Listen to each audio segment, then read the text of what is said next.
दुईटी विषय मो विशेष करी मोर मनरी चिंता आसूची दुईटी विषय विषय मो कहवा निमते गोटे विषय हूँ जे महायाजक विषय आउ परमेश्वर मूसांक माध्यम जे प्रकार पुरातन नियम रे किछि नियम देइथिले जे महायाजकर कर्तव्य कौन पुरातन नियम महायाजक एवं नूतन नियम महायाजक विषय रे आमे अध्ययन करिबा।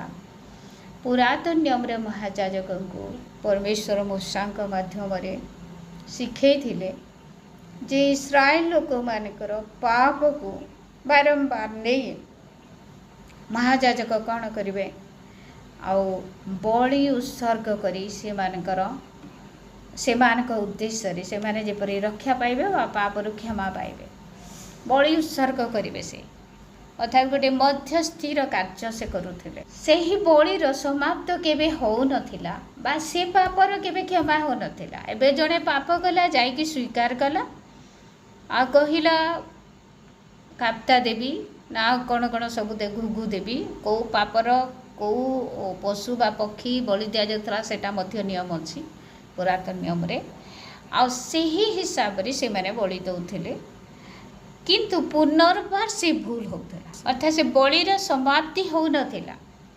किंतु आम नूतन नियम को देखो नूतन नियम रे कौन है प्रभु जीशु एका थर के बलि हेले निजे बलि हेले एका थर के आउ पुरातन नियम रे महायाजक केवल इस्राएल लोक मान निमंते बलि उत्सर्ग कले किंतु नूतन नियम रे प्रभु जीशु ए प्रकार एक महायाजक जे कि कौन बोली वाक्य कहूँ एक उत्कृष्टतर महायाजक उत्कृष्टतर महायाजक बोली कहा जाउछि केवल इस्राएल लोक मान निमंते बलि उत्सर्ग कले नहीं पृथ्वीर प्रत्येक पापी मनुष्य निमंते से कौन कले निजे बलिकृत हेले बा बलि उत्सर्ग कले को मान निमंते पार्थक्यटा मने मन देकर शुणा पुरातन नियम महायाजक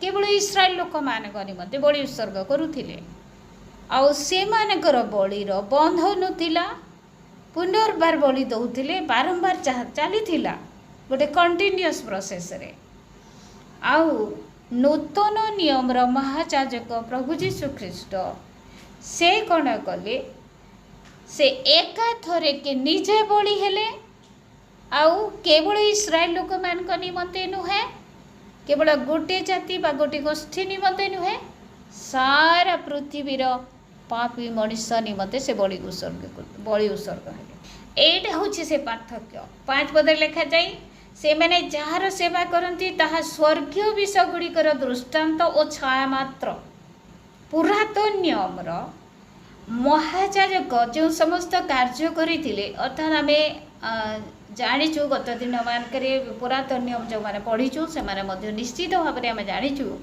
जे कि प्रकार जेरुसालेम मंदिर को कि प्रकार निर्माण करिबो बा समागम तंबू कि प्रकार निर्माण करिबो बोले परमेश्वर ही मूसा को आदेश देइथिले आ जे प्रकार आदेश देले से प्रकार से निर्माण कले प्रेज द हालेलुया आउ ए जगह से लिखा जाए जे ताहा स्वर्गीय विषय गुड़िकर दृष्टांत और छाया मात्र सेटा छाई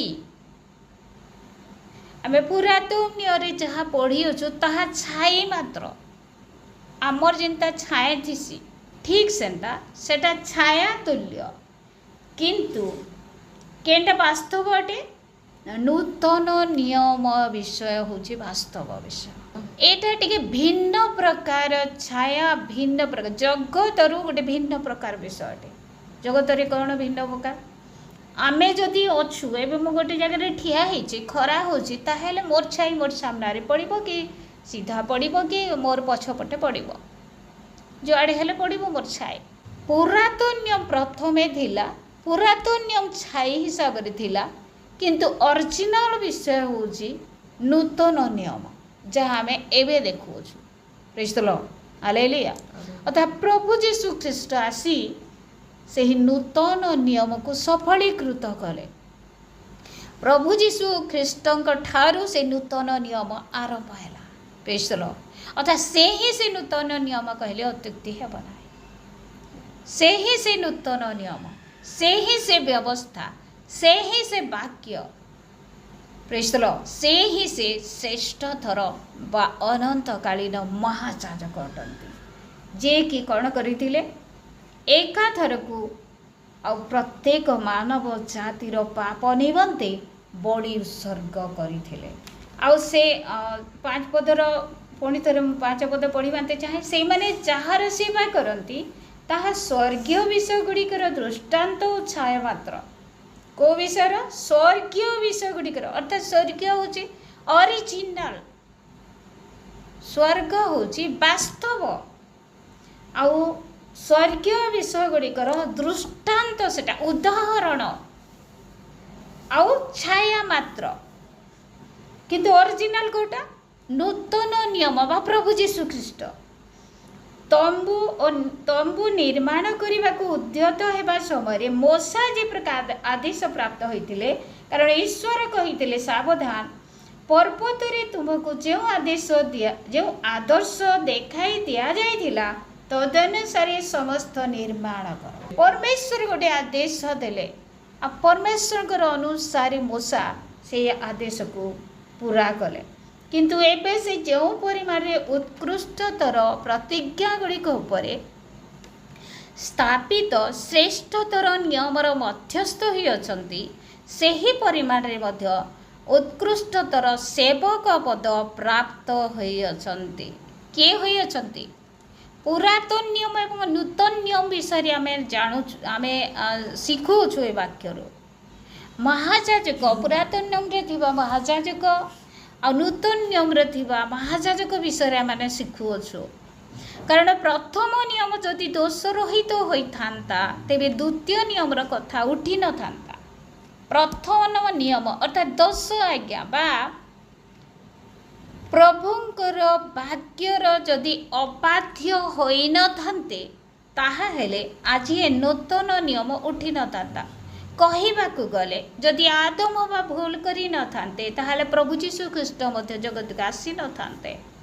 ମହାଯାଜକମାନେ ଯେଉଁ ବଳି ଉତ୍ସର୍ଗ କରୁଥିଲେ, ତାହା ଯଦି ଆଉ କେବେ ଲୋକମାନେ, ଇସ୍ରାଏଲ ଲୋକମାନେ ପାପ କରିନଥାନ୍ତେ ବା ଜଗତର ଲୋକମାନେ ମଧ୍ୟ ତଦ୍ୱାରା ପାପ କ୍ଷମା ପାଇଥାନ୍ତେ, ତାହେଲେ ନୂତନ ନିୟମର ଆବଶ୍ୟକ ନଥାନ୍ତା। ଅର୍ଥାତ୍ ସେହି ବିଷୟ ଛାୟା ମାତ୍ର ହେଲା, ସେହି ବିଷୟ କ୍ଷଣସ୍ଥାୟୀ ହେଲା, ସେହି ବିଷୟ ବାରମ୍ବାର ସେଭଳି ଉତ୍ସର୍ଗ କରାଗଲା, ବାରମ୍ବାର ପାପ ନିମନ୍ତେ ପାପ ସ୍ୱୀକାର କରାଯାଇ ବଳି ଉତ୍ସର୍ଗ କରାଯାଉଥିଲା। ସେଥି ନିମନ୍ତେ ଦ୍ୱିତୀୟ ନିୟମର କଥା ଉଠିଲା ବା ଦ୍ୱିତୀୟ ନିୟମ ବା ପ୍ରଭୁ ଯୀଶୁ ଖ୍ରୀଷ୍ଟ ଆସି ନିଜକୁ ସେ ବଳି ସ୍ୱରୂପେ ଉତ୍ସର୍ଗୀକୃତ।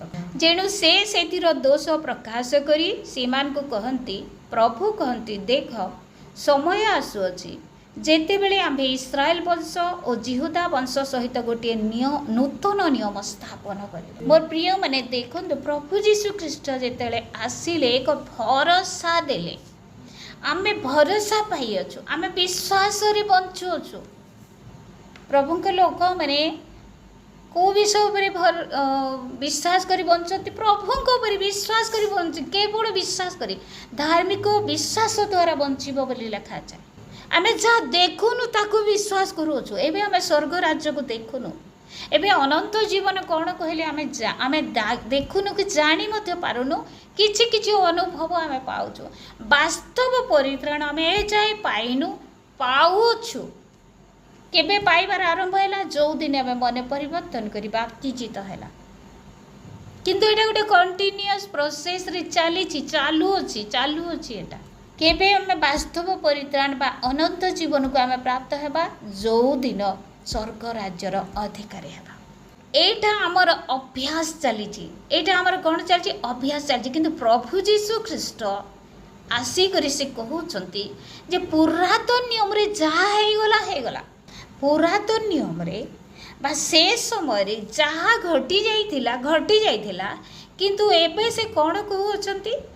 ଏବେ ସେ କହୁଅଛନ୍ତି ଯେଣୁ ସେମାନେ ଆମ ନିୟମରେ ସ୍ଥିର ରହିଲେ ନାହିଁ आउ आमे से मानक प्रति मनोयोग कलु ना यह प्रभु कहती। एटा कहार कथा कहते पुरातन नियम लोक मान विषय बारंबार परमेश्वर महाजाजकर द्वारा बा तांकर अभिषिक्त दास मानकर द्वारा बलि उत्सर्ग करी परमेश्वर निकट में पाप क्षमा मागुथिबा सत्य मध्य पुनर्बार से कार्य को आउ थरे करने को पड़ुला। किंतु 10 नंबर पदरी लिखा जाए हाँ से आम जहाँ अध्ययन कला 9 शेषांश आम्भ नियम स्थिर रहिले नाई को माने रहिले नाई से इस्राएल लोक माने परमेश्वर नियम स्थिर रहिले नाही सेथि निमंते परमेश्वर से प्रति मनोयोग कले नाही।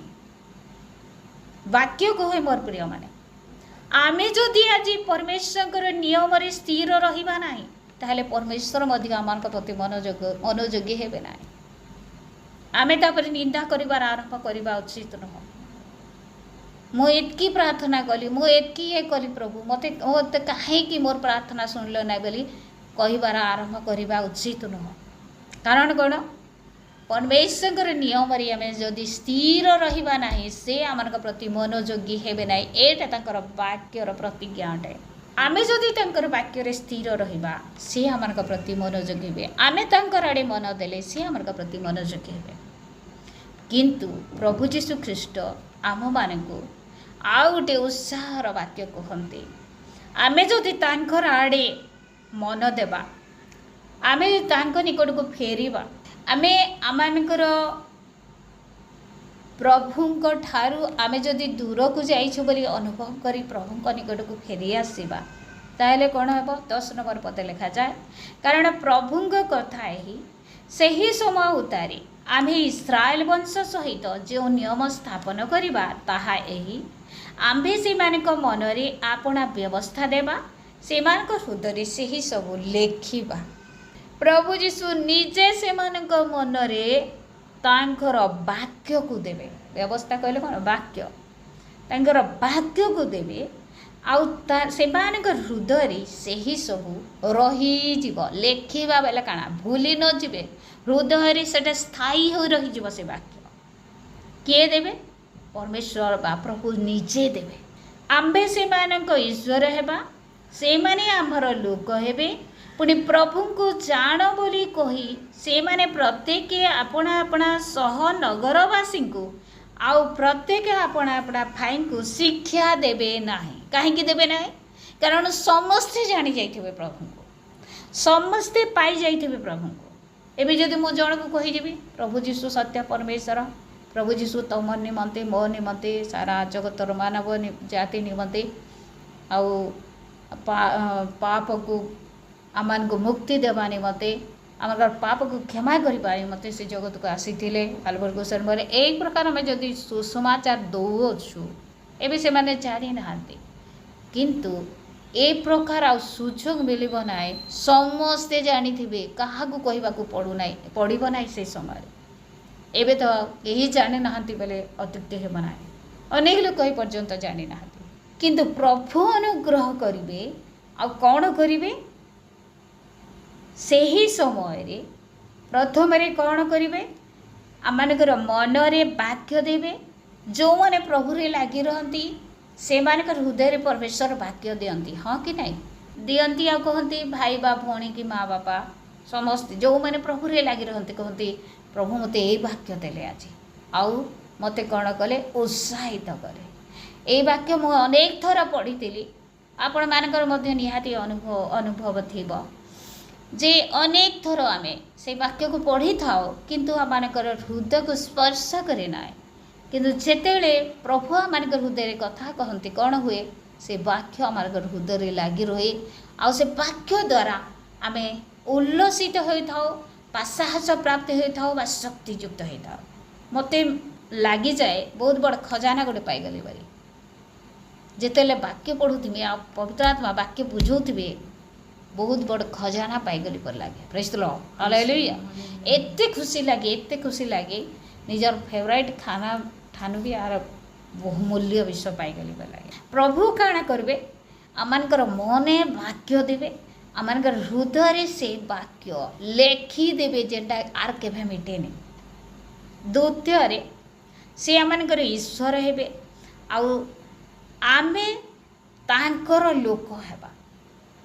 मोर प्रिय माने एबे आमे चिंता करू तो आमे निजर छाती रे हाथ दी आमे कहू परमेश्वर मोर ईश्वर हेइचंती तो मु तांकर लोक हेइची तो कि मु तांको ठारू दूर को चली जाउछी कि प्रभु को मो आ प्रभु को ठारे प्रभु को अनुभव करि पारो ना तांकर उपस्थिति को अनुभव करि पारो ना कि तांकर उपस्थिति रे मु अछि।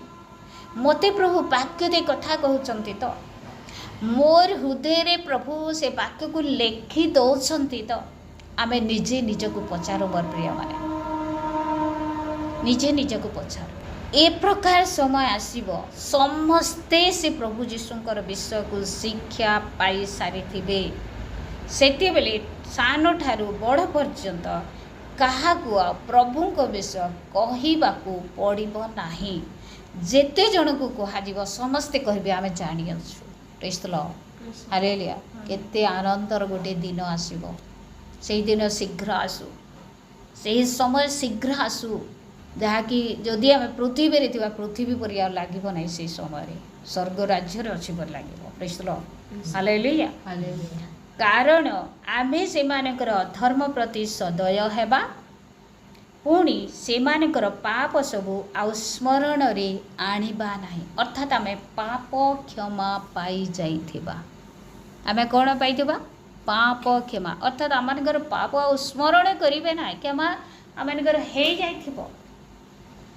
एपर्यंत जदि आमने उणा पड़ी छु वाक्य रे मोर प्रिय माने एबे सुजोग अछि आमे प्रभु का निकटवर्ती हो एबे सुजोग अछि हम प्रभु का निकटवर्ती आउ प्रभु अनुग्रह करंतु आम समस्त को प्रभु उपस्थिति रे सर्वदा रही आमे आनंद करू। 13 नंबर पदे लिखा जाए से नूतन नियम बोली कहिबा द्वारा प्रथम को पुरातन करियछंती आ जहा पुरातन ओ जीर्ण होई जाउअछि ताहार अंतर्हित हेबार समय सन्निकट।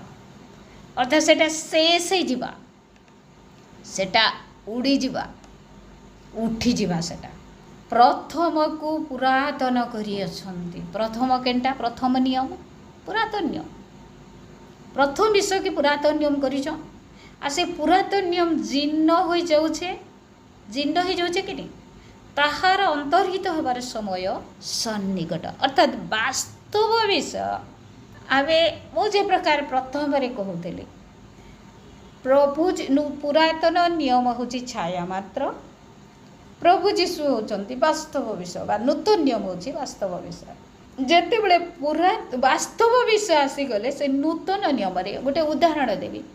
जेते बेले सूर्य आमनकर मुंड ऊपर हुए पूरा 12टा खरारे सेते बेले आमनकर छाई अलगाड़े पड़े ना ठीक सही परी समय आसीबो जो समय आ पुरातन नियम रो आवश्यक पड़िबो ना केवल प्रभु जीशु ख्रीष्ट ही एकमात्र नियम बा से ही वास्तव अटंती। Praise the lord hallelujah. काहे कि एबे पुरातन नियम रही छी हमनकर पाखरे थोड़ी कहार संगे क्वेश्चन होतिला कहार संगे डिस्कस होतिला मोर मने पड़ू ना किंतु हमर चर्च रो बुद्धि जे पुरातन नियम काहे कि अछि खाली नूतन नियम था जेहेतु जे नूतन नियम रे आरंभ भइले ठीक कथा था किंतु पुरातन नियम रे जो समस्त उदाहरण आमान निबंध अच्छी बहुत शिक्षणीय विषय गुड़ाक अच्छी बहुत शिक्षणीय विषय।